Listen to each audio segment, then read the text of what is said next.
Hello and welcome to my channel. Today I'm going to show you how to make almond butter yourself. And to be honest, that was quite a journey. So stick around, I assure you, you don't want to miss this. I decided to make almond butter myself because I needed some for a special protein-loaded recipe which I got from my son. The link for this you're gonna find at the end of this clip. I started off easy by just toasting 200 grams of unpeeled almonds. I toasted them for 10 minutes at 150 degrees of Celsius or 302 degrees of Fahrenheit. The toasting intensifies the flavor and just makes the almond butter better. Before I started grinding, I just let the almonds cool down a little for about 10 minutes. If you want to turn almonds into almond butter, you need a high-speed blender with a lot of power. So I trusted the one that I have is doing the job just fine. Only later I came to realize that the power was surely enough, but the blender was just too big for the amount of almonds I had chosen. In the beginning everything looked just fine. After the first round of grinding, I had a very fine almond powder. I scraped everything down the beaker and let it rest for 10 minutes before I started grinding again.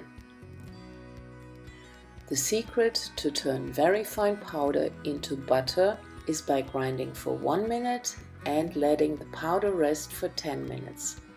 The resting ensures that the almond oil gets released, which turns the powder slowly into butter. I figured this process should be repeated for about 6 times, and at the end I should get some nice creamy almond butter. So far my theory. So I stuck to the plan and completed 6 rounds of grinding and resting. After grinding I always scraped down the beaker and slowly realized that the almond powder just had too much room to move and that the knives just didn't get a grip. At least I could see that the almond oil slowly got released and turned the fine powder into like moist sand. So after completing 6 rounds of grinding and resting, I wasn't anywhere near almond butter. That's when I changed plans and I decided to let it rest overnight and see what it would look like next morning.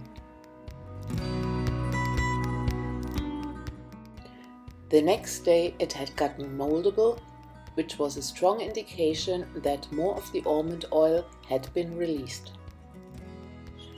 After another round of grinding, I could see that it turned into a paste and that this journey was about to come to an end.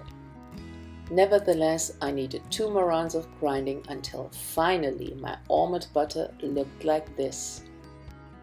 My conclusion from this experience?